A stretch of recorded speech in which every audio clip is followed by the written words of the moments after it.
Alors, tout d'abord, effectivement, moi, je partage ce qui vient d'être dit. Nous avons beaucoup de talent dans nos familles politiques de la droite et du centre. Et c'est une bonne chose aujourd'hui que ces talents s'expriment dans la perspective de la présidentielle. Ce qui est vrai aussi, c'est qu'il n'y a aucune candidature naturelle qui se détache aujourd'hui à droite. Quand on dit que les primaires ont été un échec, ça n'est pas vrai. Les primaires, à droite, ont été un vrai succès, avec 4 millions de Français qui sont allés voter. C'était des primaires ouvertes. Je ne crois pas tellement aux candidats d'un parti, mais plutôt, je crois, en un candidat qui sache rassembler la famille. Je n'ai pas parlé d'échec, mais j'ai simplement dit qu'effectivement, ça n'avait pas abouti jusqu'au bout, qui est quand même l'objectif final. À cause d'affaires tout à fait autres qui concernaient le candidat qui avait été retenu à l'issue de cette procédure des primaires. Mais donc moi je pense qu'effectivement les primaires sont aujourd'hui incontournables si l'on veut n'avoir qu'un seul candidat qui représente la droite et le centre au premier tour de l'élection présidentielle. Double question, primaire, pas primaire, et puis primaire ouverte ou primaire fermée? Nathalie Collet-Storlet. Primaire ouverte, me semble-t-il, mais je pense qu'on ne peut pas vouloir rassembler en ne s'adressant qu'aux adhérents de son propre parti. Donc aujourd'hui, le sujet, c'est vraiment de réunir notre famille de la droite et du centre. Et je crois que l'expérience que nous venons d'avoir avec les élections régionales montre bien que c'est cette association de la droite et du centre qui fonctionne et qui a amené à la tête de l'exécutif régional toutes ces personnalités qui sont également des talents, bien sûr. Par rapport à la candidature d'Anne Hidalgo, déjà, moi, je suis toujours choquée, même si nous ne sommes pas des naïfs, mais c'est vrai qu'Anne Hidalgo, lorsqu'elle s'est présentée au municipal, s'était engagée à gérer sa ville et à ne pas partir à l'élection présidentielle. Et ça, je trouve ça terrible, parce que ça jette encore davantage de discrédit sur la parole politique. Et ça, je trouve ça assez déplorable. Au-delà de ça, moi, je ne suis pas socialiste, donc on a suffisamment à faire, nous, à droite et au centre, avec nos primaires, pour me prononcer sur l'opportunité d'une primaire à gauche. Mais c'est vrai que lorsque l'on voit le bilan d'Anne Hidalgo en matière justement, effectivement, de propreté, en matière de sécurité et autres, on n'a pas forcément envie de la voir arriver à la tête de l'État. Cette mobilisation, elle mute comme le virus, puisqu'on voit bien qu'il n'y a pas simplement aujourd'hui dans ces manifestations des antipasses ou des antivax, mais il y a aussi des gilets jaunes et puis des gens effectivement qui sont en contestation par rapport au pouvoir exécutif. Concernant le pass sanitaire, moi je l'ai toujours défendu parce que j'ai toujours pensé que c'était le meilleur moyen d'inciter les Français à se faire vacciner. Et l'on sait bien aujourd'hui qu'une personne vaccinée a 8 fois moins de risque de transmettre le virus et 20 fois moins de faire une forme grave de la maladie. Les inciter ou, diraient certains, les contraindre à aller se faire vacciner? Les inciter, c'est tout le débat. C'est soit le pass sanitaire, soit la vaccination obligatoire. Et finalement, le pass sanitaire incite à la vaccination. Et ça permet effectivement de contrôler davantage une vaccination obligatoire. Si demain vous rendez la vaccination obligatoire, il faudra m'expliquer comment vous la contrôlez. Ça va être quand même assez compliqué.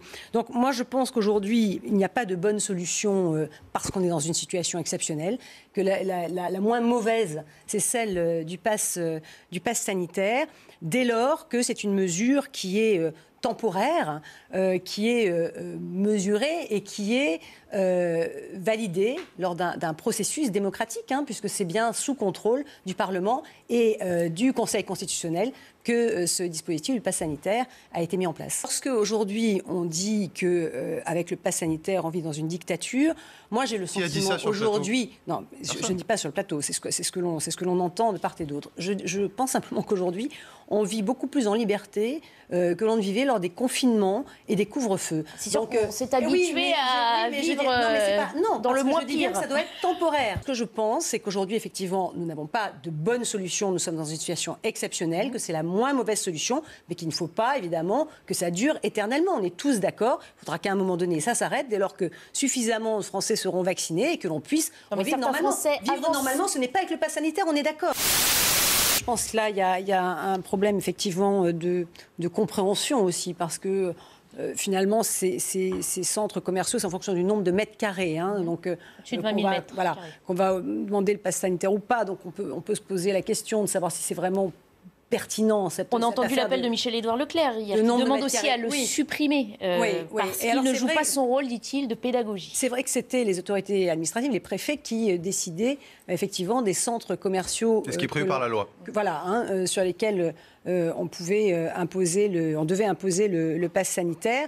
Alors, ça pose effectivement le problème de ces supermarchés, si je puis dire, qui sont effectivement à l'intérieur de ces centres commerciaux, avec des biens de première nécessité. Moi, je pense qu'il y a un flou là-dessus, honnêtement, sur cette loi, et j'ai du mal à comprendre effectivement comment on a organisé les choses. Je crois qu'il y a un déficit effectivement en termes de communication et une défiance à l'égard de l'exécutif. Et c'est vrai que ces communications diverses, contradictoires sur le masque, sur les tests, y compris sur les vaccins d'ailleurs, il y a eu des déclarations très contradictoires qui font que on a beaucoup de Français qui continuent à se poser encore des questions. Et c'est bien malheureux parce qu'il faudrait arriver sur ces populations vulnérables à 100% de personnes vaccinées. Je crois qu'il faut aller au plus près, effectivement, de la population. On a des territoires ruraux, des territoires plus reculés. On a aussi des quartiers. On voit bien que dans les quartiers très populaires, là aussi, la vaccination est moindre. Donc c'est important d'aller vers ces populations. Et nous, je suis élue à Metz, et nous le faisons aussi à Metz en nous déplaçant dans les quartiers populaires, justement, pour proposer cette vaccination. Et ça fonctionne assez bien. Mais il y a un vrai travail de communication à avoir. Il faudrait saluer aussi le travail quand même des médecins libéraux qui font un énorme travail pour convaincre justement leurs patients. Et c'est pas toujours facile, donc il faut vraiment saluer leur dévouement.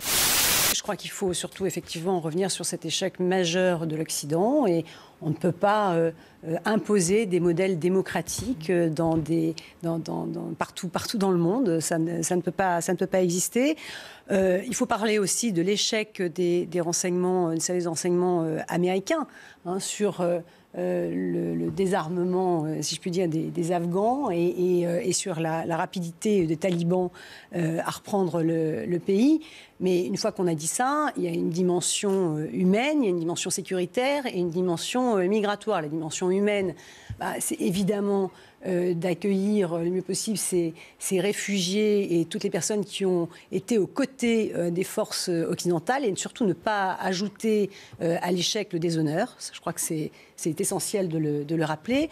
La dimension sécuritaire, on voit bien qu'il faut une vigilance extrême. Il faut vraiment être dans le principe de précaution.